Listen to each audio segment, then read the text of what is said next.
नमस्ते। आज कुरा गरौँ माइन्डसेटको बारेमा। लाइफमा अगाडि बढ्न र लाइफमा हरेक चिज एचिभ गर्नलाई मलाई जहाँसम्म लाग्छ हाम्रो माइन्डसेट स्ट्रङ हुन जरुरी छ। र दुई प्रकारको माइन्डसेट हुन्छ। एउटा चाहिँ नि पोजिटिभ माइन्डसेट, एउटा नेगेटिभ माइन्डसेट।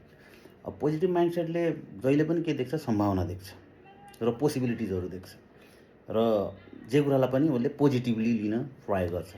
त्यही भएर उसले लाइफमा पोजिटिभ पार्ट उसको लाइफमा बढी हुन्छ र उसको लाइफ माइट बी होइन त्यो पोजिटिभै हुन्छ। अर्को नेगेटिभ माइन्डसेटमा के हुन्छ, उसले पोसिबिलिटी भन्दा पनि रिस्क बढी देख्ने र आफूले पनि नगर्ने र अर्कोले पनि गर्छ भन्ने त्यसलाई चाहिँ नि त्यो नपत्याउने त्यो कुरालाई भनेको।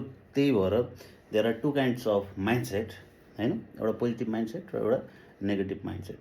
र हामी लाइफमा सक्सेस हुन मलाई जहाँसम्म लाग्छ हामी सबैमा एउटा पोजिटिभ माइन्डसेट हुन जरुरी छ।